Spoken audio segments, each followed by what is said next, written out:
नमस्कार साथियों, जय हिंद। आप सभी का एक बार फिर से स्वागत है स्टडी विद हरी चैनल की इस नई वीडियो में। आज की इस वीडियो में मैं आप सभी को बताने वाला हूं यूनियन पब्लिक सर्विस कमीशन यानी कि यूपीएससी के द्वारा होने वाले एनडीए एग्जाम की पूरी डिटेल्स, यानी कि इसके एप्लीकेशन फॉर्म कब से और कब तक खुलने वाले हैं और इसमें फॉर्म भरने की डेट कब क्लोज रहेगी। साथ ही साथ इसके एजुकेशन क्वालिफिकेशन में क्या बड़ा बदलाव देखने को इस बार मिला है और साथ ही साथ सबसे बड़ा जो डाउट और सबसे बड़ा मिथ जो रहता है इसमें एज क्राइटेरिया का, तो एज का और एजुकेशन का दोनों का यहाँ पर मैं आप सभी को पूरा डाउट यहाँ पर आज की इस वीडियो में क्लियर करने वाला हूँ। साथ ही साथ हम इसके टोटल पोस्ट पर भी जाएंगे कि इसके कुल पदों की संख्या कितनी है। तो टोटल पोस्ट की अगर हम यहाँ पर बात करेंगे तो इसके हमें ये वीडियो की शुरुआत करनी चाहिए और इस वीडियो की शुरुआत करते करते मैं आप सभी को बस इतना ही कहना चाहूँगा कि आप सभी मेरे इस channel study with Hari channel पर कितनी भी जितना ज़्यादा आप अन्य साथियों तक शेयर करेंगे और जितना ज़्यादा आप अपने इस चैनल का सब्सक्राइब का बटन दबाएंगे उतनी ही ज़्यादा इन्फॉर्मेटिव जानकारियाँ मैं इस चैनल पर आप सभी के लिए लाऊंगा और मुझे एक उत्साह मिलेगा कि जितना मेरे सब्सक्राइबर मुझे सपोर्ट कर रहे हैं और जितने व्यूअर मेरे सपोर्ट में आ रहे हैं तो मैं उनके लिए कितना अच्छा कर सकूं और मैं और भी ज़्यादा अच्छा करने की कोशिश करूंगा। तो चलिए इसी के साथ वीडियो की शुरुआत करते हैं और सबसे पहले यहाँ पर आप सभी को बता देता हूँ, जैसे कि आप यहाँ पर देख पा रहे होंगे कि जो इसके फॉर्म भरने की जो last date for submission of application की यहाँ पर बात की गई है तो 31/12/2024 को यहाँ पर ये फॉर्म भरना क्लोज हो जाएंगे। और जो फॉर्म ओपन की डेट है तो वो डेट आप ऊपर पे देख सकते हो 11/12/2024, यानी कि 11 तारीख दिसंबर 2024 से इसके लिए आवेदन शुरू हो चुके हैं।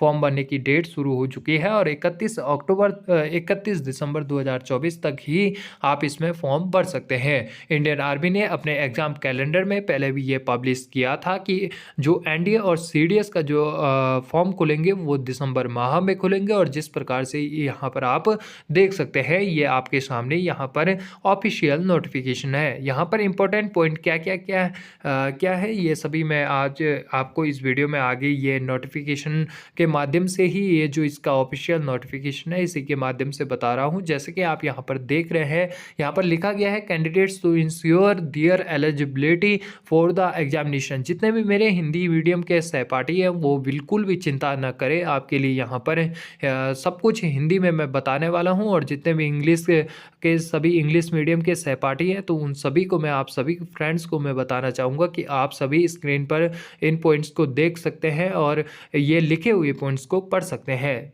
यहाँ पर आप देख पा रहे होंगे the candidates applying for the examination should ensure that fulfil examination eligibility condition, यानी कि आपको यहाँ पर इंपॉर्टेंट पॉइंट दिखाए गए हैं कि आपको एलिजिबिलिटी को देखते हुए जो भी यानी कि एजुकेशन एलिजिबिलिटी हो, चाहे एज एलिजिबिलिटी हो, एज क्राइटेरिया की बात की गई हो, तो इन सभी पॉइंट्स को आगे ध्यान में रखते हुए ही अपने फॉर्म को भरना है, अपनी फ़ी को आगे भरना है। देखिए यहाँ पर लिखा गया है mere issue of admission certificate to the candidate will not imply that his candidature has been finally cleared by the commission के द्वारा फाइनली अगर आपने कोई भी यानी कि इसमें फेक सर्टिफिकेट लगा दिया या एज क्राइटेरिया में कोई धांधली कर दिया कहीं पर भी, तो आपका एडमिशन नहीं लिया जाएगा। ये यहाँ पर पहले ही बता दिया गया है। हाउ टू अप्लाई आप देख सकते हैं, इसका जो आप फॉर्म भरना चाहेंगे तो यहाँ पर आप यूपीएससी online.gov.in पर की साइट पर जाकर अपना फॉर्म फिलअप कर सकते हैं। मैं ज़्यादा सजेस्ट आपको करूंगा कि आप किसी भी अपने आसपास के साइबर कैफ़े से फॉर्म भरवा लें। ये फॉर्म बहुत ही इंपॉर्टेंट होता है और आपकी जो एज है इस एज में हम कुछ ना कुछ गलती कर ही लेते हैं, तो मैं आप सभी को इतना ही सजेस्ट करूँगा कि आप अपने आसपास के किसी भी साइबर कैफ़े से फॉर्म भरवा लें या आपको अगर मुझसे फॉर्म भरवाना है तो आप मेरी इस वीडियो के नीचे डिस्क्रिप्शन ID में मेरी इंस्टाग्राम ID है, वहाँ पर मुझे मैसेज कर सकते हैं और वहां से मैं आपको अपना व्हाट्सअप नंबर दूंगा और आप व्हाट्सअप नंबर के जरिए और मोबाइल नंबर के जरिए मुझे फ़ोन कॉल या मैसेज करके अपना फॉर्म भरवा सकते हैं ऑनलाइन तरीके से। यहीं पर आगे आप देख पा रहे होंगे मॉडिफिकेशन इन रजिस्ट्रेशन प्रोफाइल। यहाँ पर लिखा गया है कि जब इसकी registration profile data shall be available till expiry 7 days, यानी कि आपका जो OTR आपने कर दिया उसके बाद आपका रजिस्ट्रेशन का जो डाटा रहेगा वो वहाँ पर जो भी आप इसके लास्ट डेट के बाद जो भी मॉडिफिकेशन करना चाहोगे अपने एप्लीकेशन में रजिस्ट्रेशन में, वो आप 7/1/2025 तक कर पाओगे। यानी कि आप 31 तारीख को जैसे ही फॉर्म क्लोज हो जाएंगे उसके बाद 1 तारीख से और 7 तारीख जनवरी तक आप इसका फॉर्म जो भी अपना आपको मॉडिफाई करना होगा फॉर्म में वो कर सकेंगे। Modify in application form other than registration profile की यहाँ पर बात की गई है। सीधा यहाँ पर चलते हैं, यहाँ पर 1/1/2025 7/1/2025 तक मॉडिफाई यानी कि कुछ भी फॉर्म की जो एप्लीकेशन विंडो है उसमें चेंज करने की जो यहाँ पर डेट है वो दी गई है। साथ ही साथ यहाँ पर सब कुछ बताया गया है कि आपको जो एग्ज़ाम सेंटर में जब फॉर्म भरने के बाद आप एग्ज़ाम सेंटर में जाओगे तो आपको ID के तौर पर क्या क्या लाना है, क्या क्या ले जाना है और आपको फॉर्म भरते समय क्या क्या डॉक्यूमेंट्स अवेलेबल होने चाहिए आपके पास, तो यहाँ पर सब कुछ दिया है। आप देख सकते हैं आधार कार्ड या वोटर ID या PAN card, passport, driving licence, school photo ID वगैरह आप कुछ भी ले जा सकते हैं वहाँ पर, और वह एक वैलिड होना चाहिए। Last date for submission application यहाँ पर बताया गया है कि 31/12/2024 का बिल्कुल भी आप देखिए जो इसका वर्किंग डेट रहता है, अब जैसे आप लास्ट डेट की फॉर्म का कभी भी इंतज़ार ना कीजिए, जितना जल्दी हो सके अपना फॉर्म फिलअप कर दीजिए और 31/12/2024 से 6 बजे से पहले पहले आप अपना फॉर्म फिलअप कर दीजिए। पहले तो आपको सजेस्ट इतना ही करूँगा कि 11/12/2024 तक का 31/12/2024 तक का ही इंतज़ार ना कीजिए। इससे पहले आप जब भी हो फॉर्म भरवा लीजिए और फॉर्म आप जल्दी से जल्दी जितना भरवाओगे उतना आपके लिए ही फ़ायदेमंद रहेगा। यहाँ पर लिखा गया है पेनल्टी फॉर रॉन्ग आंसर्स। आपको पता है कि नेगेटिव मार्किंग इसके एग्ज़ाम प्रोसेस में होती है। इससे पहले आपने एग्ज़ाम भी दिए होंगे और उनमें भी आपने देखा होगा। आपके स्कूल के एग्ज़ाम्स में नहीं होती है नेगेटिव मार्किंग, ना कॉलेज के एग्ज़ाम्स में होती है, लेकिन जो भी कंपटीशन एग्ज़ाम होता है वहाँ पर नेगेटिव मार्किंग होती ही होती है। ये ज़्यादातर दिखाया गया है। आपकी जो यहाँ पर लिखा भी गया है OMR शीट के जरिए है जो एग्ज़ाम होता है, और OMR शीट में आपको ब्लैक बॉल पेन और पेन बॉल पेन से आपको यहाँ पर अपना आंसर सबमिट करना है। आप यहाँ पर देख सकते हैं कोई भी अगर फॉर्म में गड़बड़ी है या आपको फॉर्म से रिलेटेड कोई भी जानकारी चाहिए तो यहाँ पर 2 मोबाइल नंबर दिए गए हैं, आप इन्हें नोट करके और इन पर कॉल करके पूछ सकते हैं। यहाँ पर फ़ोन बैंड रखे गए हैं जो कि हर एग्ज़ाम सेंटर पर रखे जाते हैं। आप एग्ज़ाम सेंटर के अंदर किसी भी प्रकार का फ़ोन या डिजिटल वॉच को नहीं ले जा सकते हैं। ये सभी जानकारियाँ इसी पूरे नोटिफिकेशन के PDF में दी गई है। अगर आपको ये PDF भी चाहिए तो आप मुझे इंस्टाग्राम ID पर मैसेज कर सकते हैं, मैं आपको ये PDF दे दूँगा। आप देख पा रहे होंगे यहाँ पर जो इसकी ऑफिशियल साइट है वो भी यहाँ पर दी गई है। आपको किस प्रकार से किसी भी और ऑफिशियल साइट पर नहीं जाना है, आपको इसी ऑफिशियल साइट पर अपना फॉर्म फिलअप करवाना है। ये भी यहाँ पर दे रखा है। आप देख पा रहे होंगे जो 13 अप्रैल यहाँ पर दिया गया है वो क्या है, यहाँ पर मैं आप सभी को बता दूं जो इसका एग्जामिनेशन डेट है वो यहाँ पर दी गई है और वो 13 अप्रैल है। कई लोगों के मनों में पहले से डाउट था और मैंने यहाँ पर क्लियर कर दिया है।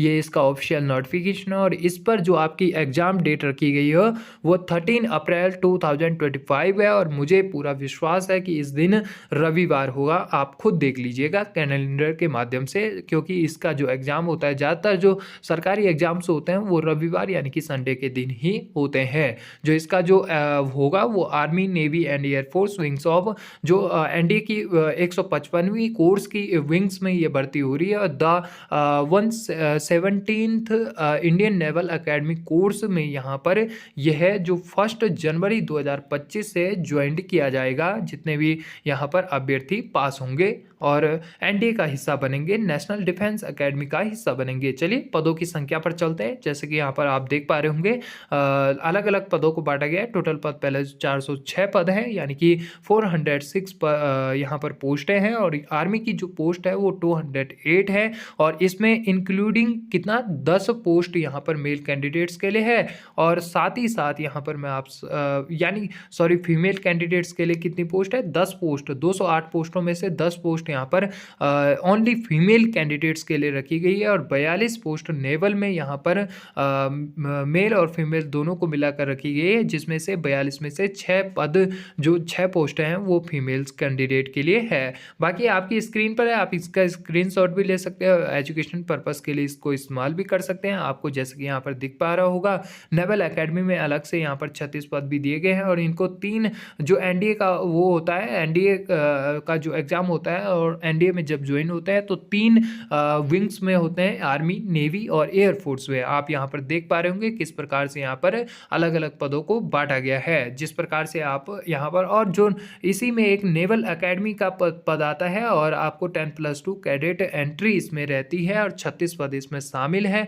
5 पद इसमें फीमेल्स के लिए अवेलेबल है। आप यहाँ पर देख सकते हैं। चलिए आगे बढ़ते हैं और यहाँ पर आगे जैसे हम चलते हैं तो ये जितने भी हैं ये सभी एग्जाम सेंटर है जो आपको अपना, जब आप फॉर्म फिलअप कर रहे होंगे तो आपको अपने आसपास, जैसे कोई ग्रामीण इलाकों के होंगे, अपने उत्तराखंड के पहाड़ों के होंगे, तो जितने भी आपका जो है आसपास का एग्जाम सेंटर होगा तो आप अपने हिसाब से भर लीजिए। एक डाउट में यहाँ पर उत्तराखंड के विशेष सभी ग्रामीण इलाकों के लिए के अभ्यर्थियों को निवेदन करना चाहूँगा और आपको यह ध्यान से देखने की ज़रूरत है। जो इसमें एग्ज़ाम सेंटर पड़ता है वो मेन मार्केट श्रीनगर का भी पड़ता है और श्रीनगर एक जम्मू कश्मीर का है और एक श्रीनगर उत्तराखंड का है। तो यहाँ पर ये डाउट आप यहाँ पर देख सकते हैं। यहाँ पर जो एक ऊपर श्रीनगर लिखा गया है वो श्रीनगर जम्मू कश्मीर का श्रीनगर है और जो नीचे लिखा गया है उसके ब्रैकेट में भी लिखा गया है कि उत्तराखंड का श्रीनगर वो है। और मैं आप सभी को इतना ही डाउट क्लियर करना चाहता था इस वीडियो में।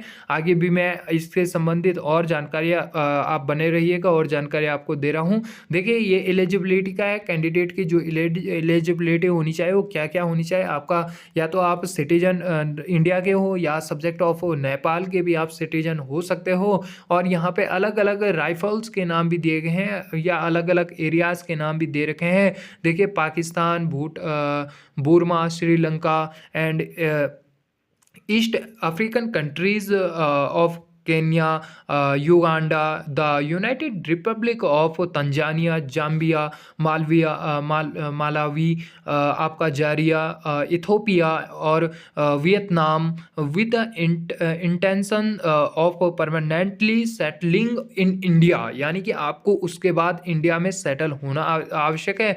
चाहे आप कहीं पाकिस्तान के नागरिक थे, आप इंडिया में आए और आपको नागरिकता दी गई है, यानी कि ये कानून के द्वारा आपको जब भी नागरिकता दी गई है तो आप यहाँ पर फॉर्म फिलअप कर सकते हैं। एज लिमिट का एक प्रमुख डाउट है और यहाँ पर मैं ये भी सॉल्व कर देता हूँ। जैसे कि आप यहाँ पर देख पा रहे होंगे, यहाँ पर साफ साफ लिखा गया है। यहाँ पर बहुत सारे लोगों के मनों में मिथ रहता है, तो यहाँ पर आप देख सकते हैं एज लिमिट के बारे में लिखा गया है कि जहाँ पर male female candidates born not yearly, यानी कि 2 जुलाई 2006 के बाद और 1 जुलाई 2009 से पहले की आपकी डेट ऑफ बर्थ होनी चाहिए, आप तभी फॉर्म को अप्लाई कर सकते हो। यानी कि अगर साधारण भाषा में देखें, अगर आप 1 जुलाई 2006 को भी जन्मे हैं, अगर आपकी जो डेट ऑफ बर्थ है वो 1 जुलाई 2006 भी है उदाहरण के लिए, तो आप इसके लिए एलिजिबल नहीं रहोगे। अगर आपकी एज 3 जुलाई 2006 है या उससे अधिक है और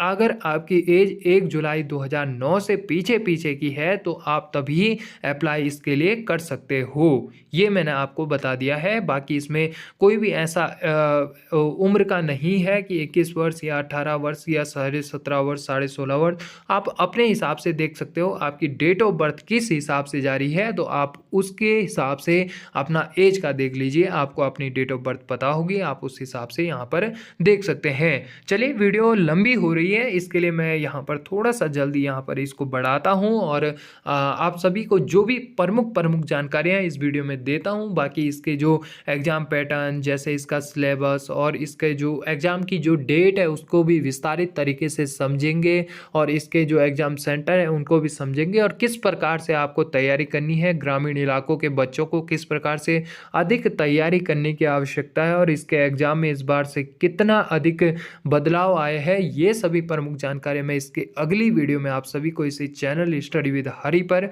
लाने वाला हूं और आप सभी को प्रोवाइड कराने वाला हूं। सबसे पहले आप इसके एजुकेशन क्वालिफिकेशन को भी देख लीजिएगा। देखिए इसका जो एजुकेशन क्वालिफिकेशन है वो क्या है, for army wings of national defence academy, यानी कि एनडीए के लिए आपके पास 12th पास आपका होना चाहिए। और 12th पास के साथ साथ अगर आप 12th में भी है तो अपेयरिंग में पड़ जाता है, क्योंकि ये एक कोर्स है और जितने भी कोर्स के एडमिशंस होते हैं वो सभी अपेयरिंग में भी चले जाते हैं। तो आप यहाँ पर देख सकते हैं 10+2 आपका pattern of school education equivalent examination conducted by a अब स्टेट एजुकेशन बोर्ड और ए यूनिवर्सिटी। यहीं पे एक और डाउट, एक और मिथ यहाँ पर क्लियर करना चाहूँगा। कई लोग कहते हैं कि इसमें साइंस बायो वाले या साइंस मैथ वाले ही अप्लाई कर सकते हैं और साइंस बायो वाले नहीं कर सकते, या कॉमर्स वाले नहीं कर सकते हैं, या ऐसा वैसा वो नहीं कर सकता, ये नहीं कर सकता। ये कुछ नहीं है। आपके पास सिंपल या तो आपका 12th पास होना आवश्यक है, और या तो आपका 12th क्या हो, अपेयरिंग हो। आपका 12th अपेयरिंग होना आवश्यक है। आप तब भी इसमें एलिजिबल है। और एनी स्ट्रीम, यानी कि आप किसी भी एनी स्ट्रीम से हो, आप किसी भी स्ट्रीम से हो, साइंस से हो, आप आर्ट्स से हो, आप आर्ट्स के भी हैं 12th तक तो आप इसके लिए अप्लाई कर सकते हैं। आप साइंस के भी हैं तो आप अप्लाई कर सकते हैं। आप बायो के स्टूडेंट हैं तो आप अप्लाई कर सकते हैं। ऐसा कुछ नहीं है, बस या तो आप 12th में होने चाहिए और या तो आपकी आयु सीमा के हिसाब से आप देख सकते हैं, और या तो आपका 12th पास होना चाहिए, ये है बस। यहाँ पे एक और डाउट है थोड़ा सा, यहाँ पे आप नीचे पे दूसरा पॉइंट देख सकते हैं, for air force and naval wings of national defence academy and for the 10+2 cadet entry scheme at the Indian naval academy. यानी कि इंडियन नेवल अकेडमी जो अलग से वो 36 पद थे, उसके लिए आपके पास क्या होना चाहिए, 12th पास आपका तो होना ही चाहिए। बस उसमें यह है कि आपका जो 12th पास होगा वो फिजिक्स, केमिस्ट्री एंड मैथमेटिक्स से होगा, तभी आपके पास नेशनल डिफेंस अकेडमी के अंतर्गत इंडियन नेवल अकेडमी में आपका एडमिशन होगा, और आप इंडियन नेवल अकेडमी का हिस्सा नेशनल डिफेंस अकेडमी के तरफ से बनेंगे। ये आप देख सकते हैं। चलिए साथियों, इस वीडियो में इतना ही। बने रहने के लिए आपका धन्यवाद। ये वीडियो लंबी ना हो इसके लिए मैंने पूरी कोशिश की थी और जल्दी जल्दी आपको फुल इन्फॉर्मेशन बताई थी, फिर भी ये वीडियो थोड़ा सा लंबी हो गई है। चलिए कोई बात नहीं, आपको जो भी बची खुची जानकारियाँ हैं वो इसके एग्जाम पैटर्न और सिलेबस वाली वीडियो के साथ मैं प्रोवाइड करवा दूंगा। और अगर आपको मुझसे कुछ भी डाउट्स होते हैं, पूछना चाहते हैं, तो आप इस वीडियो के नीचे कमेंट सेक्शन में बता सकते हैं। मैं अगली वीडियो में उन डाउट्स को भी क्लियर कर दूंगा। धन्यवाद साथियों।